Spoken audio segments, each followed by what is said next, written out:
শুভ দুপুর সবাইকে। যদিও এখন দুপুর নেই, ভিডিওটা দিতে আমার একটু লেট হলো। যাই হোক, আজকে একটা বৃষ্টির দিন, আর বৃষ্টির দিন মানে আমার কাছে খিচুড়ি খুব প্রিয় জিনিস। তোমরা কারা কারা খিচুড়ি খেতে পছন্দ করো আমাকে কিন্তু কমেন্ট করে জানাতে ভুলো না। আমি এখানে গোবিন্দভোগ চাল, সামান্য মুসুর ডাল আর মুগ ডাল নিয়ে নিয়েছি। মুগ ডালগুলোকে লো ফ্লেম করে অনবরত নাড়াচাড়া করেছি যাতে প্রতিদিক সুন্দর করে ভাজা হয়। সবজি তোমাদের পছন্দ মতন তোমরা নুন হলুদ দিয়ে ভেজে নেবে। নুন হলুদ দিয়ে ভেজে তারপর তুলে নেবে। আমার কাছে একটু কুমড়ো ছিল, আলু গাজর সব কিছু আমি নুন হলুদ দিয়ে ভেজে নিয়েছি।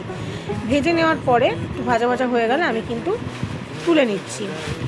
তুলে নেওয়ার পরে দিয়ে দিয়েছি গোটা গরম মশলা, শুকনো লঙ্কা, সামান্য গোটা জিরে দিয়ে ভালো করে নাড়াচাড়া করে নিচ্ছি। তারপরে একটু নারকোল ছিল, নারকোলগুলোকে হালকা ভেজে আমি তুলে নেব। একদমই সামান্য ভাজবো। আরও আমার কাছে অনেকটাই নারকোল ছিল, কিন্তু আমি যাই হোক মানে কাটার সময় পাইনি।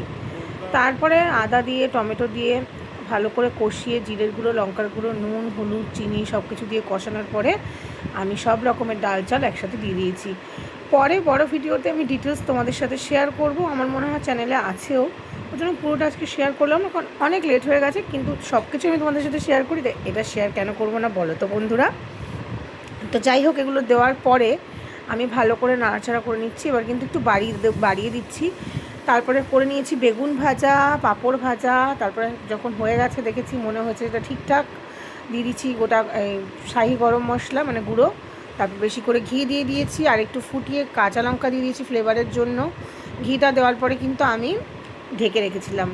তো পাঁপড় ভাজা, ডিম ভাজাটা তোলা হয়নি, যাই হোক ওপর থেকে একটু ঘি দিয়ে ছড়িয়ে নিয়েছি।